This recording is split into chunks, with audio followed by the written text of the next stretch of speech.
Hello, এই যে শুনছেন, আপনার ফাইলটা রেডি তো? হ্যালো হ্যালো, আমি আপনাকে বলছি। বেশ কয়েকবার জিজ্ঞেস করার পরও কোনো উত্তর না পেয়ে খুব আশ্চর্য হয়। কি ব্যাপার হলো, উনি কি কালা নাকি? নিজেকেই প্রশ্ন করে তে।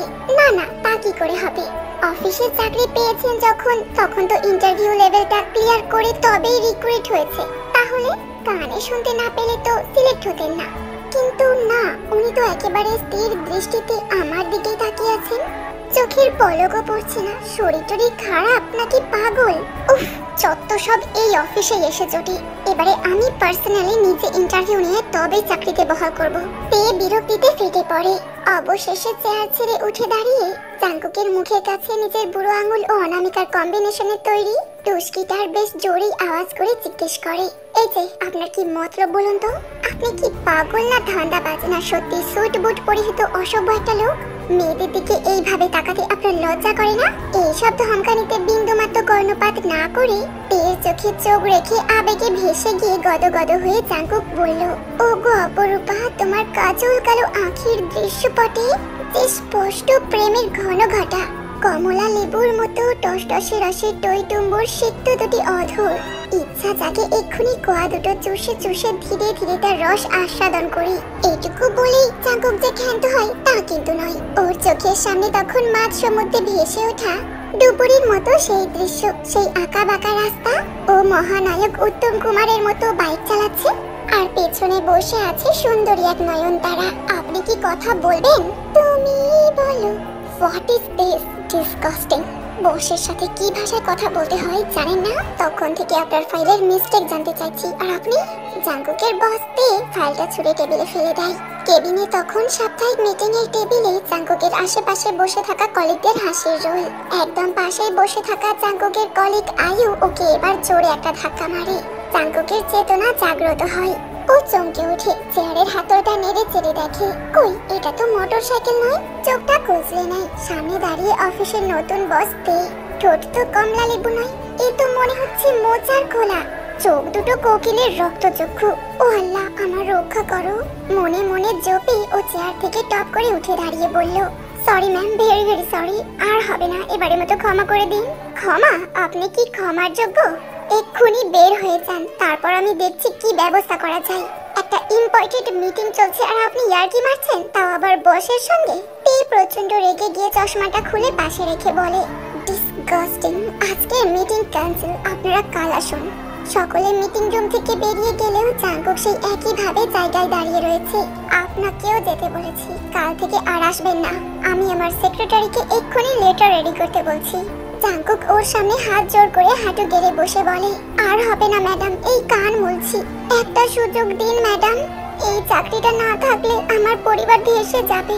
তে কি একটা যেন ভাবে, তারপর কম্পিউটারে চোখ রেখে বলে, ঠিক আছে, মিস্টেক গুলো ঠিক করে নিয়ে আসুন। জাঙ্কুক যেন লেজওয়ালা হনুমানের মতো এক লাফ দিয়ে কেবিন থেকে বেরিয়ে পড়ে। ওর কলিগরাও ওকে এবার লেগ পুল করতে থাকে। কি রে জাঙ্কুক, তুই যা করলি না, একেবারে ফাটাফাটি। আর তোরই বা দোষ কি বল? এরকম রূপসী বস সামনে বসে থাকলে কার আর মাথা ঠিক থাকে বল? ওকে, অল দ্য বেস্ট। হালকা ছলে মজা করে বন্ধুদের এই শুভেচ্ছা জাঙ্কুকের জীবনে যে আশীর্বাদ হয়ে একদিন ফিরে আসবে, তা কি কেউ কোনোদিনও ভেবেছিল? হে আল্লাহ, এই যাত্রায় রক্ষা পেয়েছি, আর যেন এই ভুল না করি। কিন্তু ম্যাম যে বললেন মিস্টেক মানে ফাইলে কিছু ভুল আছে। কি ভুল রে বাবা? আমার তো কিছু চোখে পড়ছে না। নিজের মনে বিড়বিড়িয়ে জাঙ্কুক চোখ দুটো কচলে নিয়ে আবার স্ক্রিনে চোখ রাখে। মাথায় একটা চাটি পড়তেই ও সচেতন হয়। এই, তুই আমায় মারলি কেন? একই আমি চোখে সর্ষে ফুল দেখছি, তোর খুব আনন্দ হচ্ছে না? আয়ু কলিগ হলেও জাঙ্কুকের থেকে বেশ কয়েক বছরের সিনিয়র। পাশাপাশি ডেস্কে বসে। জাঙ্কুক যেহেতু সবে 2-3 মাস হলো জয়েন করেছে, তাই আয়ুর ওপর দায়িত্ব আছে জাঙ্কুককে কাজকর্মে সাহায্য করার। তাই জাঙ্কুকের ফাইলে ভুল মানে দায়িত্বটা কিছুটা আয়ুর ওপরও। তাই ভুল শোধরাতে এসে ও যখন দেখে জাঙ্কুক ল্যাপটপ খুলে কাজকর্ম না করে সেই একই ভাবে থ মেরে বসে আছে, ওর চেতনা জাগ্রত করার উদ্দেশ্যেই আয়ু চাটি মারে। এই পাগল, জীবনেই প্রথমবার প্রেমে পড়লি মনে হচ্ছে, তাই না? প্রেম? কার সাথে? কোথায়? কেন? আমি কারোর প্রেমে টেমে পড়িনি।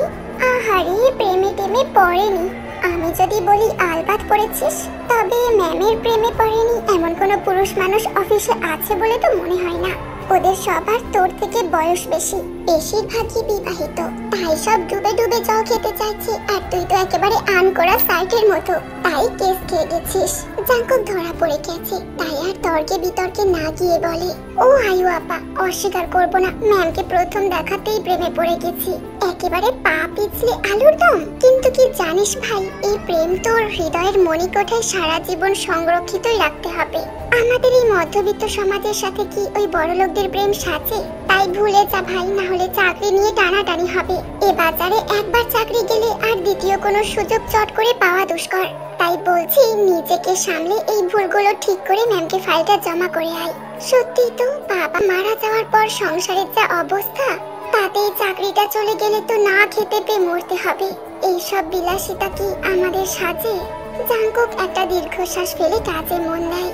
ফাইলটা কমপ্লিট হতেই ম্যাডামের ঘরের দিকে পা বাড়ায়। দরজায় টোকা মারতেই ভেতর থেকে তে হাঁক মারে, ইয়েস কাম ইন। জাঙ্কুক গুটি গুটি পায়ে ম্যামের কেবিনে ঢোকে। বসুন, আপনার সাথে প্রজেক্টটা নিয়ে কিছু ডিসকাস করার আছে। জাঙ্কুক মাথা নেড়ে চেয়ারে বসতে গিয়ে বুকে ধুকপুকানিটা বেড়ে যায়, পা দুটো কেমন যেন থরথর করে কাঁপছে। কি হলো, বসুন। জাঙ্কুক ধপ করে চেয়ারে বসে। তে ফাইলটা এগিয়ে নিতে গিয়ে মোবাইলটা বেজে ওঠে। ও এক্সকিউজ মি বলেই ফোনে কথা বলতে ব্যস্ত হয়ে পড়ে। জাঙ্কুকের দৃষ্টি তের চোখের দিকে পড়ে। সত্যি নয়ন তারাই বটে। ম্যামের চোখ দুটো যেন ওকে চুম্বকের মতো আকর্ষণ করে। জাঙ্কুক বিড়বিড়িয়ে গান গেয়ে ওঠে। ও মাই গড, আমি একটা ইম্পর্টেন্ট কথা বলছি আর আপনি গান গাইছেন? Sorry ma'am, sorry, extremely sorry, আমার ভুল হয়ে গেছে। তের রক্ত চক্ষু দেখে জাঙ্কুক আরো নার্ভাস হয়ে গিয়ে নিজের অজান্তেই গড়গড় করে আবৃত্তি বলে, প্রহর শেষের আলোর রাঙা সেদিন চৈত্র মাস, তোমার চোখে দেখেছিলাম আমার সর্বনাশ। এই সংসারে নিত্য খেলায় প্রতিদিনের প্রাণের মেলায়, বাটে ঘাটে হাজার লোকের হাস্য পরিহাস, মাঝখানে তার তোমার চোখে আমার সর্বনাশ। যদিও তের পূর্বসূরি বাঙালি নয়, কিন্তু বেশ কয়েক পুরুষ ধরে ওরা কলকাতাবাসী। বাংলাও গড়গড় করে বলতে পারলে কি হবে। আদ্যপান্ত ইংরেজি মিডিয়ামে শিক্ষিত তে এত ভারী ভারী বাংলা শব্দগুলো শুনে ঘাবড়ে যায়। ও কিছুক্ষণ জাঙ্কুকের মুখের দিকে হাঁ করে তাকিয়ে থাকে। হৃদয়ে জলতরঙ্গের সুরের মূর্ছনায় জাঙ্কুক ভেসে চলে। ওর কল্পনা প্রবণ মন বৃষ্টির দিনে ময়ূর ময়ূরের মতো পেখম তুলে নাচতে শুরু করে। জাঙ্কুকের কাণ্ড কারখানা দেখে এবার তে রাগের বদলে হেসে ফেলে। ছেলেটার মাথা খারাপ আছে নিশ্চয়ই, না হলে কিছুক্ষণ আগে এত বড় একটা থ্রেট খাওয়ার পর আবার সেই একই আচরণ শুরু করেছে। বসের সাথে কেউ এভাবে কথা বলে পাগল ছাড়া? যাকে এই পাগল এমপ্লয়িকে এই চাকরিতে বহাল রাখা যায় না। ওর ওপর চিৎকার চেঁচামেচি করেও লাভ নেই। পাগলরা আবার শুনেছি ঘাট করে কামড়ে টামড়ে দেয়। তার চেয়ে সেক্রেটারিকে বলে কাল থেকে আর আসতে হবে না বলে ওর বাড়িতে একটা লেটার পাঠিয়ে দিলেই হবে। তে বেল বাজিয়ে সেক্রেটারিকে ডেকে পাঠায়। বেলের আওয়াজে জাঙ্কুকের টনক নড়ে। প্রথমে নিচের দিকে ও পরে কেবিনের চারপাশটা একবার চোখ বুলিয়ে ওর ফাইলটার দিকে নজর যায়। ও একবার ফাইল আর একবার ম্যামের দিকে ট্যাপ ট্যাপ করে চেয়ে দেখে। এইবার উপলব্ধি করে, এই রে, আবার সেই একই কাণ্ড ঘটিয়েছে নিশ্চয়ই। কিন্তু কেন? ম্যামকে দেখে হৃৎপিণ্ডটা কেমন যেন ব্যাঙের মতো লাফিয়ে উঠছে। তারপর আর নিজের ওপর নিয়ন্ত্রণ রাখা যাচ্ছে না। প্রেমে পড়লে কি এইরকম অনুভূতি হয়? এর আগে কোনো মেয়েকে দেখে হৃদয় এতটা চঞ্চল হয়নি তো। ইনফ্যাক্ট স্কুল কলেজে কত মেয়ে ওকে প্রেম নিবেদন করতে এসেছে, ও তো কাউকে পাত্তাই দেয়নি। কোনো মেয়েকে দেখে নিজের অশান্তি কবিতা মুখ থেকে নিঃসৃত হয়নি, কাউকে দেখে এক কলি প্রেমের গানও গায়নি। তাহলে কি ওর মাথাটা বিগড়ে গেছে, নাকি প্রেমে পড়লে মানুষের এই দশাই হয়? প্রেমে পড়লাম তো পড়লাম, একদম বসের প্রেমে। ধাত্তেরি কি, জাঙ্কুক নিজেকে নিজে গালাগালি করতে থাকে। এখন চাকরি রক্ষা দেয়। অপর প্রান্তে চেয়ারে বসে তে জাঙ্কুকের মাথা থেকে পা অবধি নিঃশব্দে পর্যবেক্ষণ করে এইটুকু নিশ্চিত হয় যে জাঙ্কুকের বাহ্যিক অভিব্যক্তি কোনো পাগলামি নিদর্শন করছে না। অসম্ভব সুন্দরী, লেখাপড়ায় তুখর, স্মার্ট বিজনেস টাইকুনের কন্যা হওয়া তরুণ। সেই স্কুল জীবন থেকেই তে যার ধারে প্রেমিক পুরুষের দল ভোমরার মতো ঘুরঘুর করত। কিন্তু বনেদি অভিজাত পরিবারের মেয়ে হওয়ার তরুণ সব সময় বাবা মায়ের ঘেরা টোপে থেকেছে। তাই কাউকে ভালো লাগলেও বাবা মায়ের শাসনের ইখতিয়ারের বাইরে গিয়ে প্রেমিক জোটানোর মতো মনোবল অর্জন করতে পারেনি। বিদেশে পড়তে গিয়েও সেই বাবা মা পরিবারের কথা বিবেচনা করে হৃদয়ের প্রেম অধুরাই থেকে গেছে। ইদানিং কোম্পানির দায়িত্বভার গ্রহণ করার পর থেকেই তের বাবা কোম্পানির চেয়ারম্যান মিস্টার RM আর মা জিন বিয়ে করার জন্য তাড়া লাগাচ্ছেন। কারণ তের থেকে বছর দুয়েকের বড় ওর দাদার বিয়ে দিতে হবে। সে আবার প্রেম করে পাত্রী জোগাড় করে বসে আছে। তাদের পরিবারের নিয়ম অনুযায়ী আগে বোনের বিয়ে দিতে হবে, তারপরে দাদা বিয়ে করতে পারবে। অতএব তের একের পর এক সম্বন্ধ এসে যাচ্ছে, কিন্তু পছন্দসই পাত্র জুটছে না। তে কিছু না কিছু খুঁত বার করে রিজেক্ট করে দিচ্ছে। ম্যাডাম ম্যাডাম আমায় ডেকেছিলেন? হ্যাঁ ডেকেছি তো, এত দেরি করে এলে কেন? আমি তো মিনিট 5 হয়ে গেল এখানেই দাঁড়িয়ে আছি ম্যাডাম। সেক্রেটারি মিস লুসি তো আর বসকে বলতে পারে না যে ও কেবিনে ঢোকার পর বেশ কয়েকবার ডেকেও তে ম্যামের কোনো সাড়া পায়নি। উনি জাঙ্কুক বাবুর দিকে এক দৃষ্টিতে চেয়ে কি যেন ভাবছিলেন। আপনি এখন যেতে পারেন মিস্টার জাঙ্কুক। কেন ম্যাম? আপনি আমাকে প্রশ্ন করার কি? আমি বলছি আপনাকে কেবিন ছেড়ে বেরিয়ে যেতে, আর আপনি আবার আমাকে প্রশ্ন করছেন। কিন্তু আপনি তো আমার ফাইলটাই দেখলেন না। দেখার প্রয়োজন নেই। কেন ম্যাম? কারণ কাল থেকে আপনি আর এই অফিসে আসছেন না। আপনার ফাইল অন্য কেউ কমপ্লিট করবে, বুঝেছেন নাকি? আবার প্রশ্ন করবেন কেন? জাঙ্কুক কিছু বলতে যাচ্ছিল, ওকে থামিয়ে দিয়ে তে সেক্রেটারি লুসির দিকে তাকিয়ে নির্দেশ দেয়। বুঝতে পেরেছো তো তোমায় কেন ডেকেছি? যাও তাড়াতাড়ি জাঙ্কুক বাবুর লেটারটা রেডি করো। ওর থেকে লেটারটা কালেক্ট করে নেবেন, আর যা সব ফর্মালিটি আছে সেগুলো সাইন করবেন। তারপরে অফিস ছাড়বেন, না হলে মাসের স্যালারি থেকে সেটা কেটে নেওয়া হবে।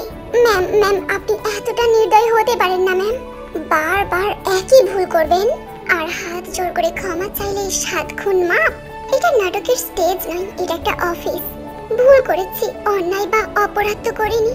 ন্যায় অন্যায়ের জ্ঞান আপনার থেকে শিখতে হবে। How dare you are! Ma'am আপনি বোধহয় কাউকে ভালোবাসেননি। ভালোবাসাটা বুকের ভেতর পাথর চেপে রেখে দিয়েছেন। তাই বলে কি একবার তুমি ভালোবাসতে চেষ্টা করো, দেখবে নদীর ভেতরে মাছের বুক থেকে পাথর ঝরে পড়ছে। পাথর পাথর পাথর, আর নদীর সমুদ্রের জল নীল পাথর লাল হয়েছে। লাল পাথর নীল। একবার তুমি ভালোবাসতে চেষ্টা করো। বুকের ভেতর কিছু পাথর থাকা ভালো। ধ্বনি দিলে প্রতিধ্বনি পাওয়া যায়। সমস্ত পায়ে হাঁটা পথই যখন পিচ্ছিল, তখন ওই পাথরের পাল একের পর এক বিছিয়ে যেন কবিতার নগ্ন ব্যবহার, যেন ঢেউ, যেন কুমোর টুলির শালমা চুমকি। বুকের ভেতর কিছু পাথর থাকা ভালো। চিঠিপত্রের বাক্স বলতে তো কিছু নেই। পাথরের ফাঁক ফোকরে রেখে এলেই কাজ হাসিল। অনেক সময় তো ঘর গড়তেও মন চায়। তে নিজের অজান্তেই বলে ফেলে, আপনি এত ভালো আবৃত্তি করতে পারেন। জাঙ্কুক খুশি ফেরে, ও পুরো কবিতাটাই আবৃত্তি করে ফেলেছে। সে তো ও নিজেও জানে না।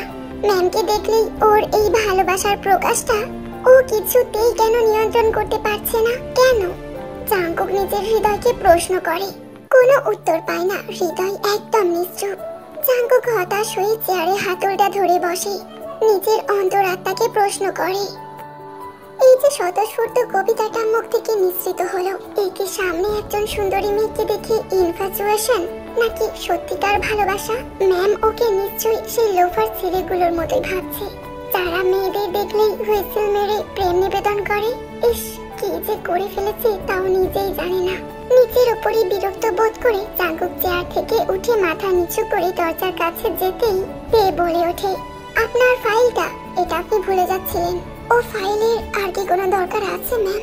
আজকের দিন তো আপাতত রাখুন, কাল থেকে আর না রাখলেও চলবে। ম্যামের এই পরিবর্তনটা লক্ষ্য করে জাঙ্কুক অবাক হয়। জাঙ্কুক কেবিন থেকে বেরিয়ে গেলেও ও সেই কবিতার রেশ তের মনকে আকৃষ্ট করে। একবার তুমি ভালোবেসে দেখো, বাক্যটা জাঙ্কুকের যেন হৃদয়ের অন্তঃস্থল থেকে বার হয়ে আসছিল। সত্যি কি প্রথম দর্শনেই ও প্রেমে পড়ে গেছে? আর তে নিজে? অসম্ভব, আমি ওর প্রেমে পড়তেই পারি না। প্রেম কি খোলাম খুঁজি নাকি? অত সস্তা যে কেউ এসে ভালোবাসার কবিতা বা গান গেয়ে গেল আরো প্রেমে পড়ে যাবে? না না, তা একেবারেই নয়। তে নিজের কাজে মনোনিবেশ করার চেষ্টা করতে থাকে, কিন্তু না, পারছে না, কিছুতেই পারছে না। কিছুই ভালো লাগছে না। ধেত্তেরি কি বলে ল্যাপটপটা বন্ধ করে দেয়। এমন সময় সেক্রেটারি লুসি এসে মিটিং এর শিডিউল বলতেই তে ওকে আজকের সব মিটিং ক্যান্সেল করতে নির্দেশ দেয়। তারপর জানলার সামনে এসে দাঁড়ায়। কাচের শার্সি দিয়ে স্পষ্ট বোঝা যাচ্ছে আকাশে কালো মেঘের ঘন ঘটা। বৃষ্টি নামলো বলে অক্টোবরের মাঝামাঝি। এই সময় অকাল বর্ষণ। ডিপ্রেশন হচ্ছে বোধহয়। আজকাল মানুষের মতো আকাশেরও ডিপ্রেশন হয়। ছোটবেলায় তে ওর দাদির সাথে বেশি সময় থাকতো, কারণ মা জিন বিজনেসের কাজে সর্বদাই ব্যস্ত থাকতেন। তার দাদি শিখিয়েছে কাউকে কোনোদিনও মনে আঘাত বা কষ্ট না দিয়ে কথা বলতে। দাদি ওর প্রাণের চেয়েও প্রিয়। দাদির প্রতিটি কথা অক্ষরে অক্ষরে পালন করেতে।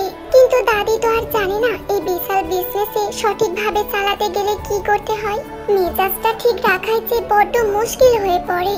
দাদির উপদেশ স্মরণ করে তে উপলব্ধি করে ভদ্রলোকের উপর অতটা চেঁচামেচি করা উচিত হয়নি। তাছাড়া ও নিজেই অফিসে সদ্য জয়েন করেছে, সুতরাং স্টাফদের সহযোগিতা খুব জরুরি। ওর আচরণ কোনোভাবে স্টাফদের কাছে নেতিবাচক আখ্যা পেলে সে ভাবমূর্তি থেকে পরিত্রাণ পাওয়া খুব কঠিন হয়ে পড়বে।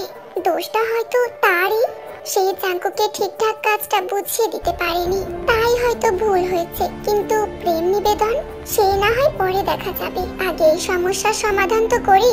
নিজের কৃতকর্মের প্রায়শ্চিত্ত করতে তে অফিস টাইমের পর সেক্রেটারিকে দিয়ে জাঙ্কুকে ডেকে পাঠায়। এদিকে ম্যামের কেবিন থেকে বেরিয়ে জাঙ্কুকের মাথায় আকাশ ভেঙে পড়ে।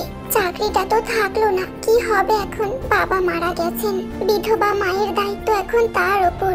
আর মাত্র কয়েক মাস হলো চাকরিতে জয়েন করেছে, এর মধ্যেই ওকে মন খারাপ করে বসে থাকতে দেখে কলিগরা সান্ত্বনা দেয়। অফিস টাইমের পর 7-5 ভাবতে ভাবতে জাঙ্কুক তের ঘরে ঢোকে। আসুন মিস্টার জিয়ন জাঙ্কুক, বসুন। জাঙ্কুক ঢোক গেলে, আরে কি হলো, বসুন। আপনার ঠিক কোন বিষয়ে অসুবিধা হচ্ছে আপনি বলতে পারেন। তে ফাইলটা নিতে গিয়ে আর চোখে জাঙ্কুকে লক্ষ্য করে। তারপর মনে মনে ভাবে, ভদ্রলোক তো বেশ হ্যান্ডসাম, প্রায় 6 ফিটের উপর লম্বা, ফ্রেঞ্চ কাট দাড়ি, গায়ের রঙও ধবধবে সাদা, পার্সোনালিটিও আছে, তবে কেমন যেন একটা ভয় পেয়ে চুপসে আছেন। ম্যাডাম কি বলবেন বলেছিলেন? জাঙ্কুকের প্রশ্নে তে লজ্জা পেয়ে চোখ সরিয়ে নেয়। ও হ্যাঁ, আসুন আপনি ফাইলে যে ভুলটা করেছিলেন সে বিষয়ে আলোচনা করি। তে ফাইলে চোখ রাখে। আলোচনা সারতে গিয়ে তে বুকের ভিতর কেমন একটা প্রেমের চিনচিনে ব্যথা টের পায়। দুজনেরই একই দিনে লাভ এট ফার্স্ট সাইট, প্রথম দর্শনেই প্রেম। কিন্তু এখানে সেটা হয়নি। একজনের সকালে আর একজনের সন্ধে, উষা গধূলি, দুই মিলনের লগ্ন মিলতে বেশি সময় লাগে না। মিস লুসি, জাঙ্কুক বাবুকে ডেকে দিন তো। বলবেন একটা প্রজেক্ট ডিসকাস করার আছে, ইটস ভেরি আর্জেন্ট। তে নির্দেশ দিতেই সেক্রেটারি তের আড়ালে মুচকি হেসে জাঙ্কুকে ডেকে দেয়। এইভাবে দিনের পর দিন তে মাঝে মাঝে কেবিনে কাজ বোঝানোর অশিলায় জাঙ্কুকে ডেকে পাঠায়। তারপর ঘন্টার পর ঘন্টা আলোচনা করতে থাকে। সেই আলোচনার বিষয়বস্তু শুধু অফিসের কাজ সম্পর্কিত নয়, তা আলাস্কার বরফ থেকে সাহারা মরুভূমি উষ্ণতা, কোনো টপিকই বাদ যায় না। দুজনেরই উদ্দেশ্য এক, এবং তা হলো একসাথে কিছুটা সময় কাটানো। আবেগের প্রকাশটা তেই প্রথমে প্রকাশ করে। অফিসে সবাই তেকে খুব শ্রদ্ধা ও ভয় দুটোই করে। ওর বাইরে আবরণটা যতটা কঠিন, ভেতরটা কিন্তু ঠিক ততটাই নরম। তবে সেটা শুধুমাত্র জাঙ্কুকই জানে।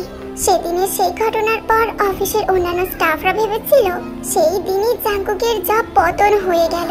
কিন্তু না, ম্যাডাম উল্টে তাকে পার্সোনাল ট্রেনিং দিতে শুরু করলেন। অফিসে বিবাহিত অবিবাহিত সকল পুরুষরাই তেকে এক পলক দেখেই মুগ্ধ হয়ে যায়। জাঙ্কুক আর তের সম্পর্কটা একটু একটু করে আপনি থেকে তুমিতে অগ্রসর হলো। তবে জাঙ্কুক নিজের স্ট্যাটাস বিবেচনা করে নিজেকে নিয়ন্ত্রণে রেখেছিল। তারপর সেই ঐতিহাসিক দিন, যেদিন রেস্টুরেন্টে জাঙ্কুকের হাত ধরে তে প্রপোজ করলো, I love you Jungkook, do you love me? Jungkook তো নিজের কানকেও বিশ্বাসই করতে পারছিল না। ইয়েস আই ডু, আমি তোমাকে খুব খুব ভালোবাসি। সেদিন তে নিচে গাড়ি ড্রাইভ করে ওকে বাড়ি পৌঁছে দেওয়ার পর জাঙ্কুক ঘরে ঢুকে আনন্দে খানিকটা নেচেও ফেলে। ও যেন নিজের চোখ কানকে বিশ্বাসই করতে পারছে না। তবে মিয়া বিবি রাজি তো ক্যা করেগা কাজী, সেই প্রবাদ বাক্যকে সত্যি প্রমাণিত করে এবং অফিস স্টাফদের কানাকানি ফিসফিসানি সবকিছুকে উগ্র করে তে ও জাঙ্কুকের 4 হাত এক হয়। আপত্তিটা তের বাড়ি থেকে আসা উচিত ছিল, কিন্তু তা না হয়ে পুরো উল্টো ঘটনা ঘটলো। বিয়ের আগে যেদিন চেয়ারম্যান স্যার মানে তের বাবা ওকে টি পার্টিতে আমন্ত্রণ জানিয়েছিলেন, জাঙ্কুক দুরু দুরু বকে সেদিন ওখানে হাজির হয়েছিল। কে জানে কি না কি বলে বসেন, বড় লোকদের ব্যাপার স্যাপার বোঝা দেয়। জাঙ্কুক স্যুট টাই পরে ওনার সামনে হাজির হতেই তিনি হা হা করে হেসে আনন্দে জড়িয়ে ধরে বলেছিলেন, আমার মেয়ে তোমাকে ভালোবেসেছে যখন, তখন তুমি যে মানুষটি খাঁটি সোনা সে বিষয়ে আমার কোনো সন্দেহই নেই। Proud of you my boy. Jungkook একটু আশ্চর্যই হয়েছিল। একে তো মেয়ে নিম্ন পদস্থ কর্মচারীকে বিয়ে করছে, তারপর তাদের আর জাঙ্কুকদের স্ট্যাটাসের আকাশ পাতাল তফাৎ। সবকিছুই তুড়ি মেরে উড়িয়ে দিয়ে তাকে জামাই হিসাবে গ্রহণ করে নিলেন। যাই হোক, ধুমধাম করে বিয়ে হয়ে গেল। বিয়ের পর জাংকুক ও তে তাদের নতুন ফ্ল্যাটে সংসার শুরু করে। জাংকুকের মাও তাদের সঙ্গী হলেন। হিংসুটে কলিগরা জাংকুকের কানের কাছে কপসাতে লাগলো। হ্যাঁ রে, ফুলসজ্জার রাতে জাংকুক তার বসকে কি করে আদর করবে রে? ও হ্যাঁ, ম্যাডাম বলে। নির্লজ্জ হয়ে বসের সাথে প্রেম করতে পেরেছে যখন, তখন বউকে বিছানায় আদরও করতে পারবে। খোকা, এই আংটিটা আমার শাশুড়ি মা আমাকে দিয়ে বলেছিলেন, বৌমা, নাতির বিয়ে দেখার আমার খুব ইচ্ছে, কিন্তু ততদিন বেঁচে নাও থাকতে পারি। তাই এই আশীর্বাদী আংটিটা যেন ফুলসজ্জার রাতে নাতি আমার নাত বউকে পরিয়ে দেয়। যাক বাবা, এতদিনে আমার দায় উদ্ধার হলো। ইউনজুন, জাংকুকের মা, একটি সোনার আংটি জাংকুকের হাতে ধরিয়ে দিয়ে ঘর থেকে বার হয়ে গেলেন। মা চলে যেতেই জাংকুক ঘরের দরজা বন্ধ করে তের দিকে এগিয়ে যায়। ফুলসজ্জার ঘর গোলাপ ও রজনীগন্ধার সুবাসে ম করছে। ফুল শোভিত খাটে তেকে লাজুক মুখে বসে থাকতে দেখে জাংকুক ঘাবড়ে যায়। ঘাবড়ানোরই কথা, অফিসের সেই ডাক সাইডের সুন্দরী বসকে এমন লজ্জা পেতেও প্রথমবার দেখলো, এবং লজ্জা নারীর ভূষণ প্রবাদ বাক্যটা ওর কাছে প্রমাণিত। জাংকুক আংটিটা নববধূর অনামিকায় পরিয়ে দিয়ে ওর কপালে ছোট্ট একটা চুম্বন দিয়ে ওকে জড়িয়ে ধরে। লাল গোলাপের পাপড়ি বিছানো ফুলসজ্জায় তেকে একদম নিজের করে পেয়েছিল জাংকুক। তে নিজের সবটুকু জাংকুকের কাছে উজাড় করে দিয়েছিল। ভোরের আলো জানলা দিয়ে না আসা পর্যন্ত একজন অপরজনের ভালোবাসার রসটুকু আস্বাদনের স্বাদ নিতে ক্লান্ত হয়নি। জাংকুকের সেই প্রথম দিনের সাক্ষাৎকারে ওর কল্পনার নায়িকা তের ভেজা কমলা লেবুর মতো ঠোঁটের আস্বাদন করে জীবনের শ্রেষ্ঠ তৃপ্তি লাভ। আর তেরও সেই একই উপলব্ধি। জাংকুককে বিয়ে করা নিয়ে আত্মীয় স্বজন, বন্ধু বান্ধব অনেকে অনেক রকমের কানাঘুষা করেছে, তবে তের কানে সেগুলো আসলেও সে ফু দিয়ে উড়িয়ে দিয়েছে কথাগুলিকে। ভালোবাসা কখনো জাত, কুল, ধর্ম, স্ট্যাটাস এইসব কিছু নিয়ে বিবেচনা করে না। বিয়ের পর ওরা হানিমুন সেরে আসার পর অফিস জয়েন করতেই আবারও স্টাফদের গুজগুজ ফুসফুস। বস যার বউ, সে আবার আমাদের সাথে সাধারণ স্টাফদের সাথে এক জায়গায় কাজ করবে নাকি রে ভাই? জাংকুকের ঠিক পাশেই বসা কাই মন্তব্য করলো, আমরা হলাম গিয়ে আদার ব্যাপারী, আমাদের জাহাজের খবর নেওয়া কি দরকার ভাই? আরে তোরা তো টেনশন করিস না ভাই, বস বউ হলে কি হবে, আমি তো তোদের সেই আগের জাংকুকই রে। তের বাবা জাংকুকের জন্য আলাদা কেবিন বানিয়ে দিলেও জাংকুক বন্ধু কলিগদের ছেলে সেখানে বসতে রাজি না, তাই তেও কিছুটা মনক্ষুণ্ণ হয়। জাংকুক এখন কিম ইন্ডাস্ট্রির জামাই, তার কি একটা প্রেস্টিজ নেই? তাছাড়া জাংকুকের বন্ধুদের সাথে ক্যান্টিনে বসে চায়ের আড্ডাও তে ঠিক বরদাস্ত করতে পারে না। কিন্তু ওর যা স্বভাব, জাংকুক যদি দুঃখ পায় এই ভেবে কিছু বলে উঠতে পারে না। অপরদিকে জাংকুক যতই বন্ধুদের সাথে মিশতে চেষ্টা করুক না কেন, তারা সারাক্ষণ বস তোর বউ, বউয়ের বসিংগিরি ইত্যাদি নিকৃষ্ট ধরনের কথাবার্তা শুনে হতাশ হয়ে পড়ে। যদিও বাড়ি ফিরে বিছানায় যখন দুজনে এক হয়ে প্রেমের জোয়ারে ভাসতে থাকে, তখন অফিসের কুটকাচালি খড়কুটোর মতো ভেসে যায়। তের দাদি তো নাতনি ও নাত জামাইয়ের প্রেম দেখে গদগদ হয়ে পড়েন। মেয়েটার মুখে হাসি দেখে ওনার হৃদয় জড়িয়ে যায়। জাংকুকের মাকেও তে যথেষ্ট শ্রদ্ধা ভক্তি করে, সুতরাং তেনারও ছেলের বউয়ের জুড়ি দেখে চক্ষু সার্থক হয়। কিন্তু প্রবাহমান নদীর স্রোতেও জোয়ার ভাটা আসে, তেমনি জাংকুক ও তের সুখের সংসারে ভাটার টান পড়ে। কিছুদিন ধরেই তের শরীরের মেজমেজানি, গা গোলানো, বমি, 2 মাস পিরিয়ড মিস হয়েছে, এসব সিম্পটম দেখে বাড়িতে প্রেগন্যান্সি কিট এনে পরীক্ষা করে জানতে পারে তে মা হতে চলেছে। খবরটা এক্ষুনি জাংকুককে জানানো দরকার, কিন্তু সে তো আবার বন্ধুদের সাথে পার্টিতে গেছে। তে ওকে ডিস্টার্ব না করতে চাইলেও আনন্দের চোটে ফোনটা করেই ফেলে। জাংকুক যা কোনো দিন করে না, সেদিন পার্টিতে গিয়ে ড্রিঙ্ক করে ফেলেছিল। অন্যদিন কাটিয়ে দিলেও কাইটাকে জোর জবস্তি করে বেশি খাইয়ে ফেলে। পার্টির মধ্য গগনে এমন সময় তের ফোন আসে এবং যা তার স্বভাব বিরুদ্ধ সেটাই করে বসে। জাংকুককে বেশ জোর গলাতেই তাড়াতাড়ি বাড়ি ফেরার নির্দেশ দেয়। অগত্যা ও পার্টি ছাড়তে উদ্যত হলে পাশ থেকে শুনতে পাই কে যেন বলে, বউ বস হলে সেই পুরুষ মানুষের আর মেরুদণ্ড বলে কিছু থাকে না। কথাটা জাংকুকের পুরুষত্বে আঘাত লাগে। বাড়ি ফিরে তে কিছু বলার আগেই ও নেশার ঘোরে তের উপর চোটপাট করতে শুরু করে। তে ওকে সামলাতে গিয়ে বেসামাল হয়ে মেঝেতে পড়ে যেতেই জাংকুক দেখতে পায় রক্তের স্রোত বয়ে যাচ্ছে। জাংকুক তাড়াতাড়ি তের মাথাটা কোলে তুলে নিয়ে দেখে জ্ঞান নেই। পাশের ঘর থেকে জাংকুকের মা ছুটে আসেন। কি হলো রে খোকা, বৌমার তো জ্ঞান নেই, এক্ষুনি হাসপাতালে নিয়ে চল। মায়ের চিৎকারে জাঙ্কুকের নেশা ছুটে যায়। জাঙ্কুক তের বাবাকে ফোন করে স্থানীয় একটি নার্সিং হোমে ভর্তি করে। ডাক্তার যখন জানায় তে প্রেগনেন্ট ছিল, তখনই জাঙ্কুক উপলব্ধি করে তাহলে এই খবরটা দিতেই তে ওকে ডেকে পাঠিয়েছিল। আর সে জাঙ্কুক নিজের উপর রাগে ঘেন্নায় নিজেকে ধিক্কার জানায়। ইস, কি ভীষণ অন্যায় কাজ সে করে ফেলেছে। এর জন্য ওই একমাত্র দোষী। সকাল হতেই থেকে অপারেশন থিয়েটার থেকে বেডে দিতেই জাঙ্কুক ছুটে গিয়ে ওর হাত দুটো ধরে বারবার ক্ষমা চাইলেও তে একটা কথাও বলে না। তে ওর বাবাকে নির্দেশ দেয় ওকে দাদির কাছে নিয়ে যেতে। জাঙ্কুকের কাছে আর কোনোদিনও ফিরবে না, এটা তার বাবার মারফত তাকে জানিয়ে দেয়। তের বাবা বিমর্ষ জাঙ্কুকের কাঁধে হাত রেখে বলেন, দেখো বাবা, আমার মেয়েকে তো চিনি, যতটাই নরম আবার আঘাত পেলে ঠিক ততটাই শক্ত হয়ে যায়। দেখি যদি ওর অভিমান ভাঙাতে পারি তখন তুমি এসো। আরে বাবু, মেয়েকে নিয়ে চলে যাওয়ার পর জাঙ্কুক কান্নায় ভেঙে পড়ে। তুমি তো জানো তে আমি তোমায় কতটা ভালোবাসি। জানি আমি অন্যায় করেছি, কিন্তু বিশ্বাস করো আমি নিজের বশে ছিলাম না। আমি প্রতীক্ষা করছি আমার ভালোবাসার জোরে তোমাকে আবার ফিরিয়ে আনবই। অফিসে ব্যাপারটা জানাজানি হওয়ায় বন্ধুরা সামনে সমবেদনা জানালে কি হবে, আড়ালে বেশ মজাই পায়। জাঙ্কুক আর বেশি কথা বাড়ায় না, চুপচাপ অফিসে আসে এবং নিজের মনে কাজ করে বাড়ি ফিরে যায়। খোকা, তুই একবার বৌমার কাছে যা না বাবা। মেয়েটা বাড়ি ছাড়ার পর থেকে ভেতরটা যেন খা খা করছে। কিন্তু মা, ও তো কোনোদিন বাড়িতে আসবে না বলেছে। সন্তান হারানোর বেদনায় দুঃখে অভিমানে তখনও কথা বলেছে রে। এখন তো মাসখানেক পেরিয়ে গেছে, স্মৃতিটা কিছুটা হলেও তো ধূসর হয়েছে। তুই গেলে ওর অভিমান গলবেই। আমি জানি তোকেও কতটা ভালোবাসে, আর তেকে ছাড়া তোর যে কি অবস্থা সে তো আমি চাক্ষুষ দেখছি। মায়ের কথায় জাঙ্কুক মনের জোর ফিরে পায়। ও একদিন অফিস ফেরত তের বাড়ি হাজির হয়। তের বাবা, মা, দাদি জাঙ্কুককে দেখে আনন্দে গদগদ হয়ে সত্তর ওর ঘরে যেতে বলেন। জাঙ্কুক ভয় পায়, যদি ওকে দেখে তের শরীর আরো খারাপ হয়ে যায়। এই আশঙ্কা করেও চুপ করে থাকে। কিচ্ছু হবে না, আমার দিদি ভাই বরঞ্চ সুস্থ হয়ে উঠবে, আমি তোমাকে বলে দিলাম। যাও দাদা ভাই। জাঙ্কুক তের ঘরে ঢুকতে গিয়েও থমকে যায়। কি জানি তের তাকে দেখে কি প্রতিক্রিয়া হবে।